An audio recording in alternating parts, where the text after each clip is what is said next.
muitos de nós somos, de alguma forma, desanimados quando as coisas demoram a acontecer. Não é assim que funciona? Quando a coisa demora a acontecer, a gente fica desanimado, a gente fica chateado, a gente fica aborrecido. Tem até um provérbio que fala isso. A esperança adiada faz mal para a alma, adoece a alma. E de alguma forma, nós precisamos renovar a nossa esperança. Esperança de que vamos passar, esperança de que vamos vencer, esperança de que vamos conseguir, esperança de que seremos curados, esperança de que vamos casar, ter filhos, esperança, esperança, esperança. E a grande batalha que a gente leva na nossa vida é contra a esperança. Páscoa nunca foi, nem nunca será a respeito de coelhos. Isso chega a ser ridículo. Mas foi uma instrumentalidade cultural que foi massificada e que pegou. Então a gente acaba entendendo que quando se fala muito uma mesma coisa, na mesma direção, no mesmo tempo, no mesmo tom, aquilo acaba assumindo uma questão de verdade. A mentira tem essa característica. O engano tem essa característica. Quando se fala muito do engano e todo mundo vai repetindo, até parece que aquele engano ou aquela mentira, de fato, são reais e são verdades. Por isso, precisamos de sabedoria do Senhor. Amém, queridos? Para conhecer o que é verdade e discernir o que é mentira ou espírito de engano. Ninguém gosta de ser enganado, e quando a gente é enganado, a gente fica frustrado, irritado, chateado, e a gente então precisa passar por um processo de perdão, de liberação de coração. E a esperança, ela trabalha nesse contexto de frustração, decepção, de chateação, de algo que ainda não aconteceu, de uma ideia de que eu estou sendo enganado, porque eu estou esperando, não acontece nada, parece que eu estou sendo enganado. Então nós precisamos renovar em Cristo Jesus a nossa esperança. Posso ouvir um amém? E quando nós olhamos para Jesus como alguém vivo, renovamos a nossa esperança.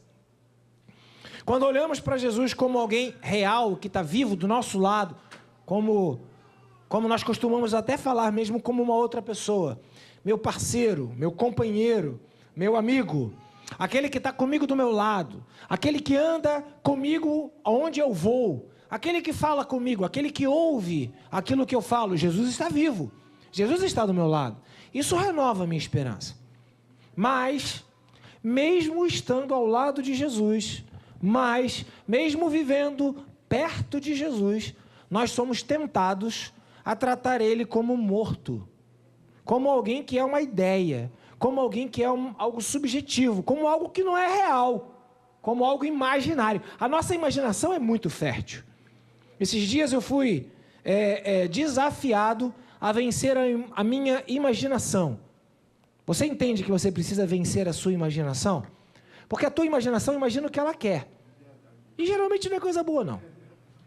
A tua imaginação é impregnada pelo pecado, impregnada pelas más influências, impregnada pela carne. Então a tua imaginação ela é assustadora. Por isso precisamos de sabedoria. Eu recebi uma mensagem, e nessa mensagem que eu recebi do WhatsApp, tinha lá a foto da pessoa que me mandou, e era uma foto que me agrediu. E porque aquela foto me agrediu, eu comecei a imaginar. Que imaginação é essa? E eu falo, Senhor, me livra de mim mesmo. Porque a partir de uma foto, eu crio toda uma história, todo um enredo, e eu faço uma imaginação. A Bíblia fala que a boca fala daquilo que está cheio o coração. Então, quando eu imagino uma coisa, eu estou denunciando o que está dentro do meu coração. Às vezes por zelo, às vezes por medo, às vezes por desejo de manter a integridade, mas a imaginação ela sempre me faz julgar, achar mal do outro, pensar mal do outro. A minha imaginação é fruto de uma esperança adiada. E quando a minha esperança é adiada, eu não imagino coisa boa, eu imagino coisa ruim. Né? Por exemplo, pessoas ciumentas. muito ciumentas. Às vezes nem tão ciumentas assim, mas quando o seu cônjuge, seu namorado, seu esposo, sua esposa, demoram a chegar, pessoas que são assim mais controladoras e mais ciumentas, imaginam o quê? Ah, graças a Deus, meu namorado está trabalhando, né? Está bem, está tudo em paz. Não é isso que a pessoa imagina? Hã? Eu não estou acusando você, eu estou falando de mim. De mim. Por isso eu estou falando bem tranquilo. Aí se bate em você, você imagina que Deus está falando contigo nessa manhã? Mas a gente imagina o quê? Imagina coisas diferentes. Eu louvo a Deus pela minha esposa que não é esse tipo de pessoa, porque se fosse ciumenta ou imaginasse coisa a meu respeito, já teria dado ruim faz tempo. Porque chegar atrasado ou não chegar, ou chegar tarde, ou não ter como falar naquele momento, é uma coisa muito comum no meu relacionamento.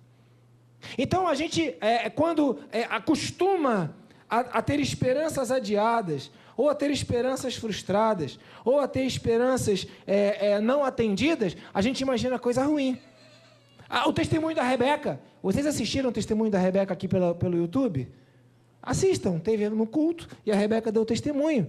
E ela falou, né, que ia fazer uma prova para bichinho não fofo. Cogumelos, não, moluscos. Moluscos. Eu não tenho como não lembrar daquele desenho animado, Rebeca, né? E que ela falou, nesse eu estou preparada, nesse eu estou bom. Foi lá e se deu mal na prova que ela fez. Está no testemunho, está aí online. Depois você procura aqui no canal MIPAV. E quando ela teve uma outra oportunidade de fazer uma outra prova para os bichinhos que todo mundo quer, coisa linda, coisa fofinha, o que a esperança dela gritou para ela? Oh, se você não foi bem naquilo que você era boa, como é que você vai se dar bem naquilo que você vai competir com muito mais gente? O que aconteceu? A esperança dela fez com que ela imaginasse derrota, fracasso, tragédia. Queridos, nós precisamos lutar contra a nossa imaginação. Porque ela é fruto, e eu estou pegando esse corte de tudo aquilo que pode representar o que estou falando nesse momento, mas a esperança, ela é causadora. A esperança frustrada, ela é causadora de uma imaginação de derrota, de tragédia, de falência, de coisa ruim. Aí a Rebeca foi fazer a prova e falou, não vou nem fazer inscrição. Veja o testemunho. Além dela estar linda no vídeo, muito orgulho da minha ovelhinha, né?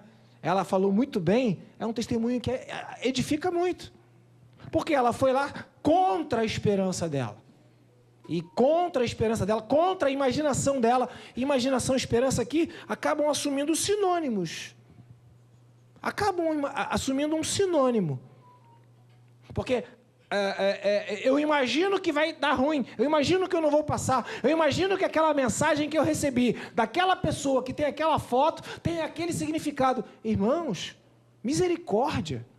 A gente enlouquece com as nossas imaginações, mas que denunciam aquilo que está dentro do nosso próprio coração, para que a gente possa voltar atrás, recuar, se arrepender e alcançar a misericórdia de Deus e mudar o formato da nossa esperança e do nosso coração.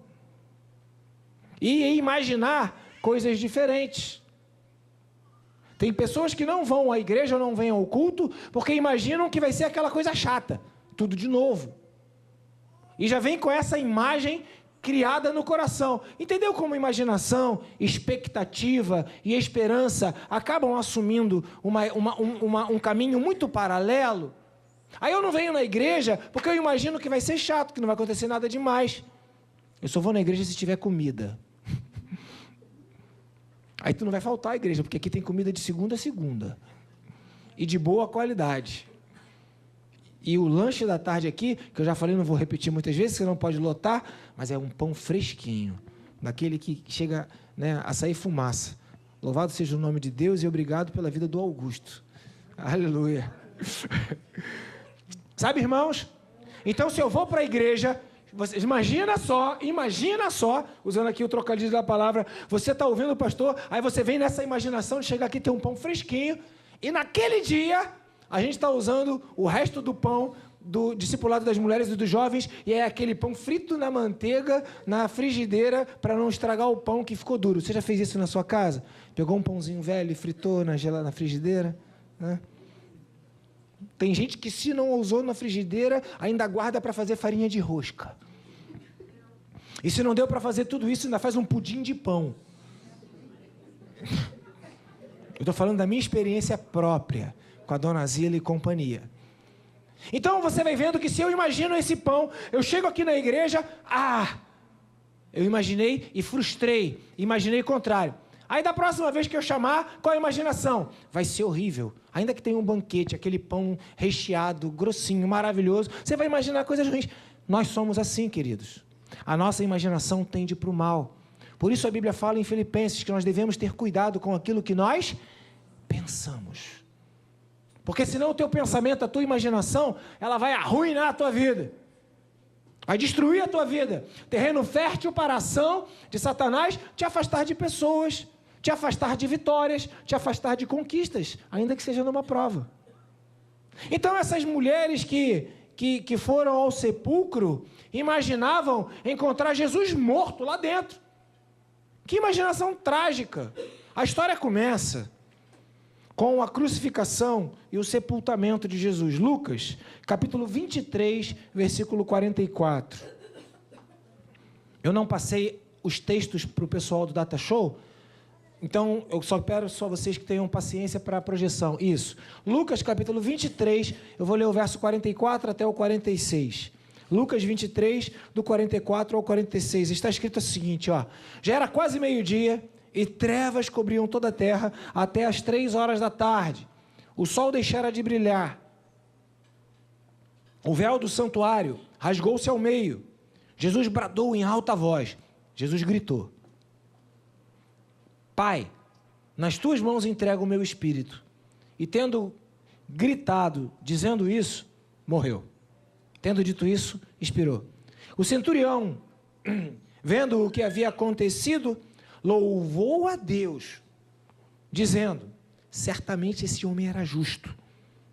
E todo o povo que se havia juntado para presenciar o que estava acontecendo, ao ver isso, começou a bater no peito e a afastar-se. Já preguei a respeito sobre bater no peito. Depois você olha lá no histórico das mensagens. Verso 49. Mas todos os que o conheciam, inclusive as mulheres que o haviam seguido desde a Galiléia, ficaram de longe observando essas coisas. Então a crucificação, ela impacta o sol, impacta a luz, veio as trevas, impacta o centurião. Jesus dá um grito, imagina uma pessoa sofrendo, sendo crucificada, um espetáculo horroroso, aquilo é impactante, e Jesus então morre. E todo mundo viu, inclusive essas mulheres, que depois também acompanham o sepultamento de Jesus. Elas viram isso acontecer.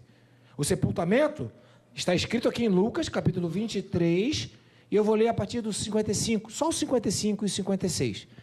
Lucas 23, 55 e 56. Então, as mulheres viam de longe Jesus gritando, as trevas, o centurião falando, ele era justo, as pessoas batendo no peito, nesse sentimento de humilhação, de arrependimento, de reconhecer a sua fragilidade. E agora Lucas 23, verso 55. As mulheres que haviam acompanhado Jesus, elas mesmas que viram lá a crucificação, que ficaram de longe observando, as mulheres que haviam acompanhado Jesus desde a Galiléia, seguiram José e viram o sepulcro, e viram como o corpo de Jesus fora colocado no sepulcro. E em seguida, essas mulheres foram para casa, prepararam os perfumes e especiarias aromáticas, deixou tudo preparado e descansaram no sábado, em obediência ao mandamento, porque havia uma lei e elas foram obedientes ao mandamento. Eu quero fazer só uma observação aqui que me chamou muito a atenção, é que mesmo com aquela dor, mesmo com aquele sofrimento, mesmo com toda aquela cabeça delas, elas foram obedientes a Deus. Mesmo com Jesus, a esperança delas morta, mesmo com a expectativa acabando, elas prepararam algo para honrar Jesus. eu fico pensando, Senhor, como eu quero essa esperança na minha vida. E como eu ajo diferente quando a minha esperança é frustrada. Como você age quando a sua esperança não dá certo? Você continua obediente a Deus ou chuta o balde? Como você faz quando a sua esperança ela é frustrada? Como você lida com o não? Com as coisas que não são, não foram e não serão, do jeito que você quer que sejam. Como que você lida com isso? Essas mulheres nos dão um exemplo de alguém que permaneceu obediente e fiel à lei de Deus, ao que Deus mandava, mesmo quando estavam sofrendo e mesmo quando o objeto da sua esperança, Jesus, havia morrido. Elas viram ele morrer. Elas viram ele no sepulcro. Mesmo assim, elas continuaram obedientes. Que o Senhor te dê força para mesmo quando você estiver frustrado, irritado, irritada, chateado, chateada, você não perca no seu coração a obediência à palavra do Senhor. Essas mulheres, então, viram tudo isso, permaneceram obedientes e foram para casa. Descansaram, deviam estar muito tristes. Teve a via dolorosa, o caminho pelas ruas de Jerusalém, a humilhação pública, Jesus sendo colocado naquela cruz, aqueles dias todos de muita emoção. Agora Jesus morreu, a tristeza da morte. Se você já passou pela experiência da perda de alguém querido, dói. E elas estavam ali com tudo isso, mesmo assim elas se mantiveram fiéis, foram para casa e descansaram. No dia seguinte, 4 horas da manhã, acordaram. Ou seja, o sol geralmente desperta, ou nessa época pelo menos despertava lá pelas 5, né? Ainda, às vezes tem variações, mas elas queriam no primeiro momento, bem cedo. Aí Lucas capítulo 24, versículo 1, diz assim, no primeiro dia da semana, qual é o primeiro dia da semana, queridos? Quem achava até hoje que o primeiro dia da semana era segunda-feira? Não, o primeiro dia da semana é domingo. Então, no primeiro dia da semana, de madrugada, bem cedo, as mulheres levaram ao sepulcro as especiarias aromáticas que haviam preparado. Chegaram lá e encontraram removida a pedra do sepulcro. Verso 3. Mas quando entraram, não encontraram o corpo de Jesus. Ficaram perplexas, sem saber o que fazer. De repente, 2 homens com roupas que brilhavam como a luz do sol, colocaram-se ao lado delas, amedrontadas. As mulheres baixaram o rosto para o chão e os homens lhes disseram, por quê? Por quê? Qual o motivo? Por que vocês estão procurando entre os mortos aquele que vive? Ele não está aqui, ressuscitou. Lembrem-se do que ele lhes disse quando ainda estava com vocês na Galileia. 2 pontos, o que ele disse? É necessário que o Filho do Homem, seja Jesus falando, e elas são relembradas do que ele disse pela boca dos anjos. É necessário que o Filho do Homem seja entregue nas mãos de homens pecadores, seja crucificado e ressuscite ao 3º dia. Então se lembraram das palavras de Jesus. Quando voltaram do sepulcro, elas contaram todas as coisas aos 11 e a todos os outros. Eram 12, Judas havia traído, ficou fora. Eram 11 discípulos mais próximos de Jesus e os outros. Verso 10. As que contaram essas coisas aos apóstolos foram Maria Madalena, aquelas mulheres que seguiram lá no sepulcro, que seguiram lá na crucificação e que foram agora levar as especiarias que elas prepararam a essas que obedeceram mesmo tristes. Maria Madalena, Joana e Maria, mãe de Tiago, e as outras que estavam com elas, que não está o nome aqui, mas havia outras.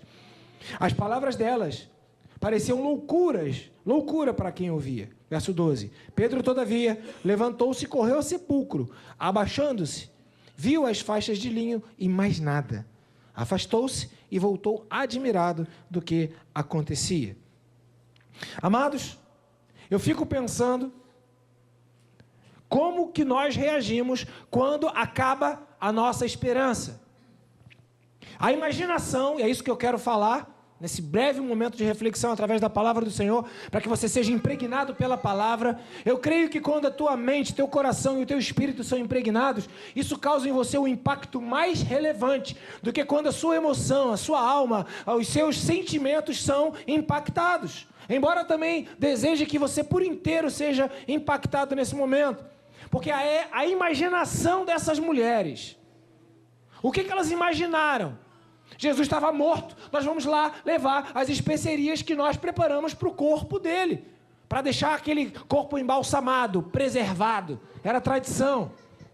Hoje a gente tem a tradição de botar flores, um véu, botar num caixão, não é isso? Lá naquela época era outra tradição. Colocava aromas, especiarias, era uma espécie de cultura para honrar ao corpo daquela pessoa que era querida e que faleceu. Mas o que estava por trás disso? A certeza de que Jesus estava morto.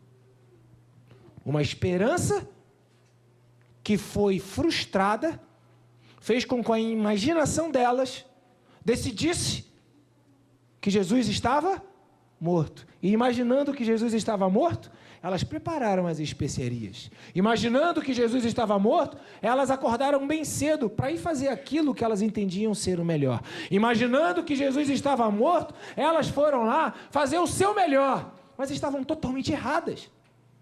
Porque Jesus não estava morto, Jesus havia ressuscitado. Então percebam que essas mulheres aqui, que são citadas, elas imaginaram uma coisa, se movimentaram, a vida delas real, concreta, o horário delas acordarem, o envolvimento delas com o dinheiro, com as coisas que elas compraram, o tempo que elas se prepararam para arrumar. Eu não sei como é que era a vaidade das mulheres nessa época, mas elas foram a sepulcro. Será que elas foram de qualquer jeito? Ou será que elas se preocuparam em se arrumar, pentear o cabelo, lavar o rosto, passar uma maquiagem, botar uma roupa legal, né? Botar uma roupa preta? Eu estou aqui especulando na minha imaginação santa. Mas elas acordaram para ir para o sepulcro. Movimentou a vida dela todas, porque Jesus estava morto. Se elas imaginassem que aquilo que elas ouviram era verdade, talvez a história tivesse sido outra. Você concorda comigo? Se elas que ouviram e foram lembradas, por isso eu posso afirmar que elas ouviram.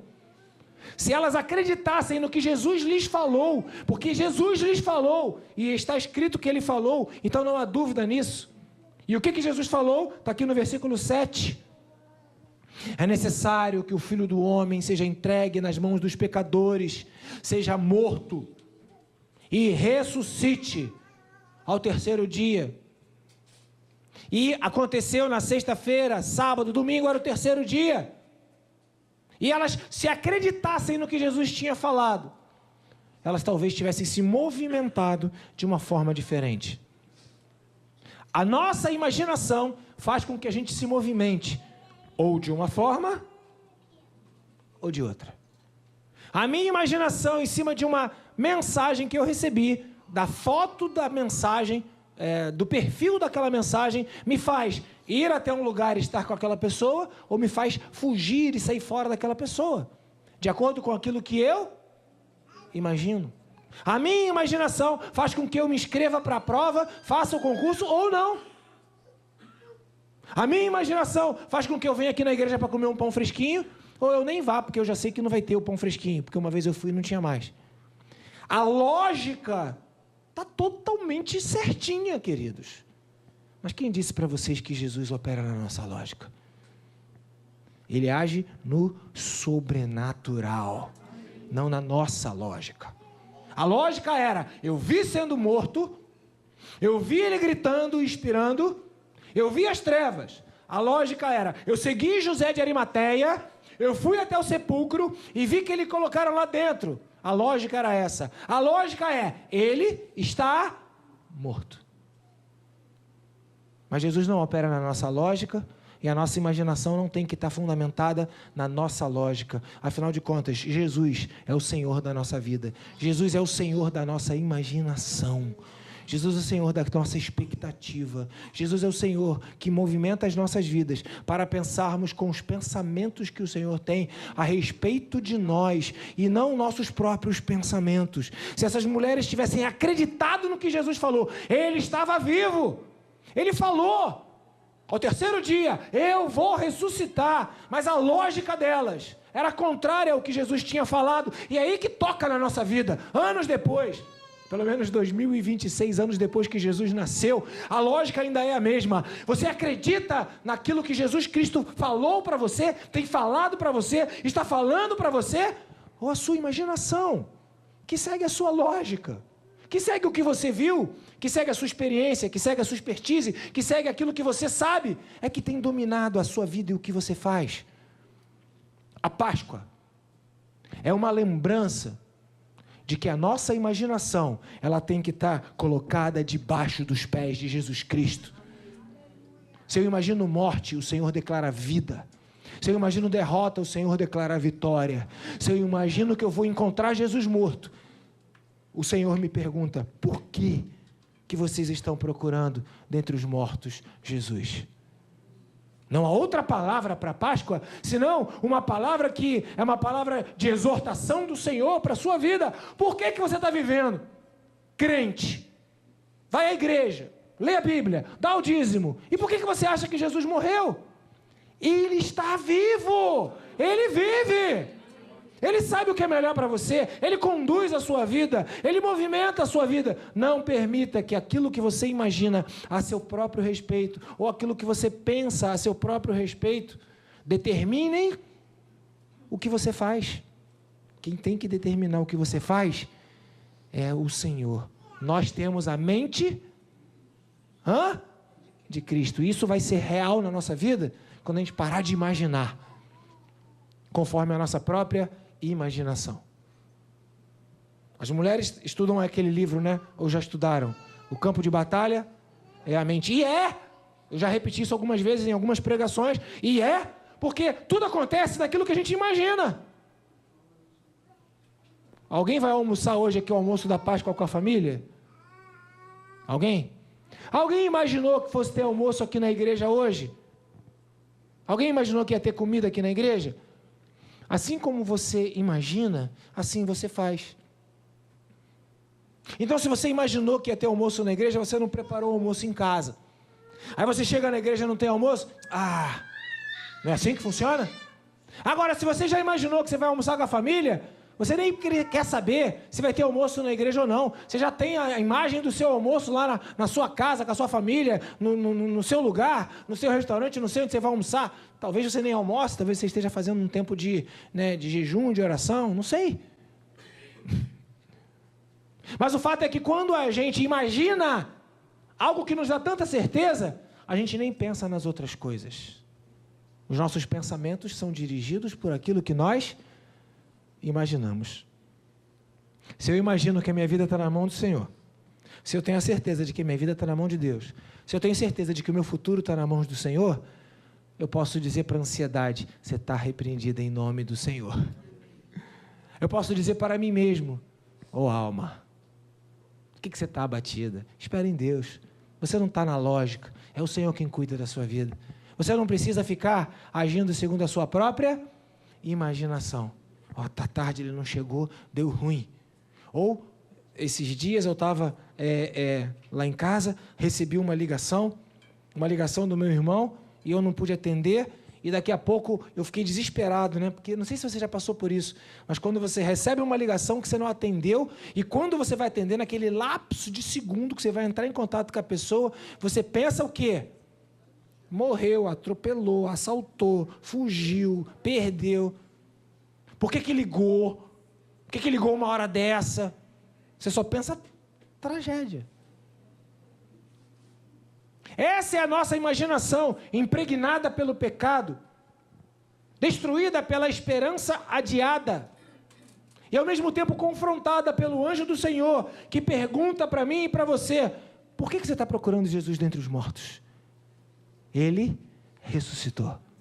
Ele cumpre a sua palavra. O que ele diz, ele faz. O que ele prometeu, ele realiza. Ele não se esquece, ele não se engana, ele não falha, ele cuida de você. Você é filho amado, ele não desamparou você. Então olhe para ele, porque o seu rosto não vai ficar decepcionado. Olhe para ele como alguém que está vivo e não como alguém que está morto, porque senão você está olhando para ele, mas está olhando como ele morto. O que adianta olhar para Jesus como está morto? Então, olhar para Ele vivo. Olhar para Ele vivo muda todas as coisas. Porque se você olha para Ele vivo, Ele ressuscitou, tem vida eterna, e se tem vida eterna, a palavra declara que todo aquele que confessa que Jesus Cristo é o Senhor, herdará a vida eterna, e quando eu confesso que Jesus Cristo é o Senhor, o meu estilo de vida agora vai se adequar àquilo que o Senhor disse que deveria ser. Aí eu saio lá da A para chegar na igreja no horário, e consigo, e eu estou vendo. E eu faço um movimento de dar dízimo, de dar oferta, de vir no culto, de vir no discipulado. Por quê? Porque Jesus é o meu Senhor, o meu tempo agora vai sendo moldado, orientado de acordo com a palavra do Senhor. E aí a minha imaginação fica imaginando um monte de coisa ruim. Não porque vai dar ruim, não porque vai acontecer aquilo. Eu imagino as mães, com os seus respectivos barrigudinhos, como imaginam o futuro dos seus filhos. Eu já ouvi de gente dizer o seguinte: ter filho não. Ter filho não. Nesse mundo, Deus me livre de ter filho nesse mundo. E como é que não vai ter uma coisa dessa? Ó como me olha. Nem me conhece, mas está me olhando de um jeito. Ah lá, Jesus. Tudo bem? Deve ser o microfone. Quer falar? Está na essência, irmão. Está no DNA.